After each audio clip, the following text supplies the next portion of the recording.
தம்பி விஜய் அவர்கள் இன்று தனது கொடியை அறிமுகப்படுத்தி இருக்கிறார், தனது பாடலை அறிமுகப்படுத்தி இருக்கிறார்.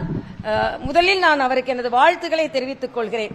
தமிழகத்திற்கு இன்னும் நிறைய அரசியல் தலைவர்கள் உருவாக வேண்டும், மக்களுக்கு சேவை செய்ய வேண்டும். அந்த வகையில் அவருக்கு எனது வாழ்த்துக்களை தெரிவித்துக் கொள்கிறேன். இன்னும் வருங்காலத்தில் அவர் எத்தகைய அரசியலை முன்னெடுத்து செல்லப் போகிறார், எப்படி தனது தொண்டர்களை வழிநடத்தப் போகிறார் என்பதையெல்லாம் பார்த்துவிட்டுத்தான் அவரது அரசியல் கட்சியை பற்றி நாம் கருத்து சொல்ல முடியும். எது எப்படி இருந்தாலும் ஒரு புதிய தலைவர் உருவாகி இருக்கிறார் என்ற வகையில் அவருக்கு நான் எனது மனமார்ந்த வாழ்த்துக்களை தெரிவித்துக் கொள்கிறேன். விமர்சையாக கொடி ஏற்றினார், உடனே விமர்சனங்கள் வருவதற்கும் வாய்ப்பு இருக்கிறது. கொடி ஏற ஏற விமர்சனமும் ஏறி இருக்கிறது. இது ஆரோக்கியமான சூழ்நிலை. ஒரு விமர்சனம் இல்லை என்றால் ஒரு கட்சி வளர முடியாது. ஆக ஆரம்பத்திலேயே விமர்சனம் வந்தது. யானையின் மீது விமர்சனம் வந்திருக்கிறது, வாகை மலரின் மீது விமர்சனம் வந்திருக்கிறது. அதாவது யானையை அவர்கள் போட்டதனால் பகுஜன் சமாஜ்வாதியின் கட்சியின் தலைவர் அதற்கு எதிர்ப்பு தெரிவித்திருக்கார். ஆனால் ரொம்ப நாகரிகமாக சொல்லியிருக்கிறார்.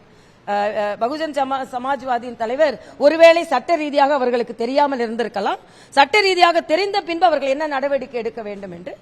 நல்லவேளை அதில் வாகை மலர் தான் இருந்தது, தாமரை மலர் இல்லை. தாமரை மலர் இருந்ததுன்னா நாங்களும் எங்களது கருத்தை நாங்கள் பதிவு செய்திருப்போம். அதனால அது வாகை மலரா தூங்கு மூஞ்சி மலரா என்பதில் வேற இப்போ சமூக ஆர்வலர்கள் ஒரு விவாதம் நடைபெறுகிறது.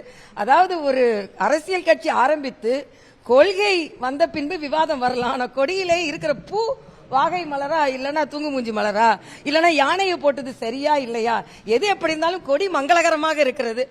நல்ல மஞ்சளும் சிகப்புமாக குங்குமமும் மஞ்சளும் போல இருப்பது எனக்கு மகிழ்ச்சி.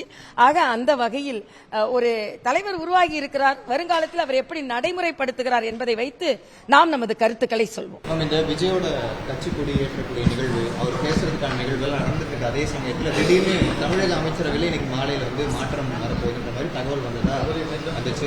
ஆனா முதல்ல இருந்தது மறுத்து எனக்கே தகவல் இல்லைன்னு சொல்லிட்டாரு. இது ஒரு ஸ்ட்ராட்டஜியா இருக்குமா? லைக் அந்த ஈவெண்ட்டை இக்னோர் பண்றதுக்கான ஒரு ஸ்ட்ராட்டஜியா இருக்கும்? இல்ல, முதலமைச்சரே தெரியாதுன்னு சொல்லும் பொழுது அதை பிரேக் பண்றதுக்காக இந்த பிரேக்கிங் வந்துதான் எனக்கு தெரியாது. ஒருவேளை விஜயின் இமேஜை பிரேக் பண்றதுக்காக பிரேக்கிங் வந்துதான் எனக்கு தெரியாது. ஆனா அதை வைத்து மட்டும் நான் கருத்து சொல்ல முடியாது.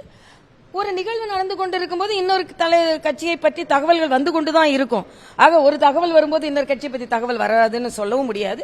ஆக வெறும் பிரேக்கிங் நியூஸால ஒரு கட்சியின் நிலையை பிரேக் பண்ணிவிட முடியாது அல்லவா? ஆக எல்லா நிகழ்வுகளையும் நாம் பார்ப்போம், வருங்காலத்தில் எப்படி இருக்கிறது என்பதை பார்ப்போம். காங்கிரஸ் கட்சி வந்து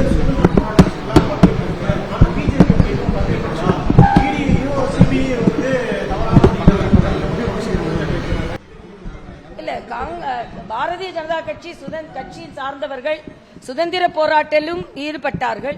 இரண்டாவது சுதந்திர போராட்டம் என்ற எமர்ஜென்சியில் அதிகமாக கைதானவர்கள் பாரதிய ஜனதா கட்சியை சார்ந்தவர்கள் தான். ஆக சுதந்திரத்திற்காக போராடினாலும் அதிலும் எங்கள் பங்கு இருக்கிறது.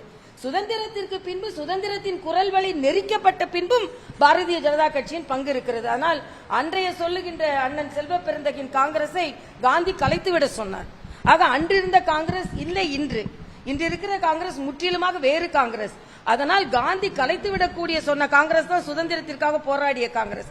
இன்றைய காங்கிரஸ் இல்லை என்பதை நான் அண்ணன் செல்வ பெருந்தகைக்கு நான் சொல்லிக் கொள்கிறேன். இன்றைய காங்கிரஸ் கட்சி அன்று நாட்டுக்காக உழைத்த கட்சி, இந்த கோஷ்டிக்காக உழைத்துக் கொண்டிருக்கிற கட்சி தான் காங்கிரஸ் கட்சி. அவ்வளவுதான் சொல்ல முடியும். ஏன்னா ஒருத்தர் கூட்டணி வேணான்னு சொல்வாரு, இன்னொருத்தர் கூட்டணி வேணும்னு சொல்வாரு. இத மாதிரி கருத்துக்கள்லாம் அவங்க வந்து கொண்டுதான் இருக்கும். அதை தான் நான் சொல்றேன். சுகாதாரத்துறை வந்து சிறப்பா இருக்கு.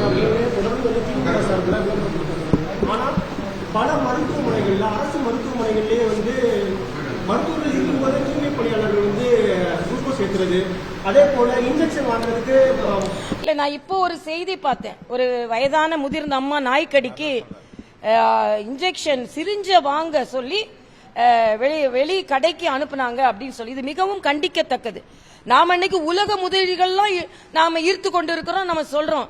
ஆனா கோடி கோடியாக உலக முதலீடுகளை ஈர்த்து கொண்டிருக்கின்ற சொல்லுகின்ற ஒரு ஆட்சி தமிழகத்துல தெருக்கோடிக்கு சென்று நீங்க ஊசி வாங்கிட்டு வாங்கன்னு ஒரு மூதாட்டியை அனுப்பும் அவல நிலை அரசாங்க மருத்துவமனைகளில் இருக்கிறது என்பதை நான் மிக வேதனையோடு இங்கே பதிவு செய்கிறேன். இது தவறு.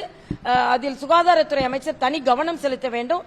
சென்னையில வேணா எல்லாம் சரியா இருக்க இருக்கலாம், ஒவ்வொரு கிராமத்திலும் சரியான நடவடிக்கைகள் இருக்கிறதா என்பதை அவர்கள் பார்க்க வேண்டும் என்பது எனது கருத்து. தேங்க்யூ. அதாவது இப்போ மழைக்காலம் வந்து நெருங்கி வரக்கூடிய சூழல் இருக்கு. நீங்க தொடர்ந்து வந்து பிரச்சாரம் மேற்கொள்ளும் போதே பல புகார்கள் வந்து உங்க இடத்திலேயே வச்சிருந்தாங்க, பொதுமக்கள் தென்சென்னை மக்களே வச்சிருந்தாங்க.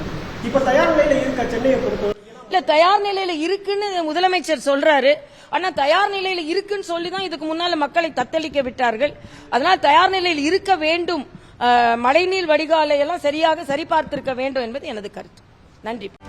செய்திகளை உடனுக்குடனும் துல்லியமாகவும் தெரிந்து கொள்ள சப்ஸ்கிரைப் பண்ணுங்க.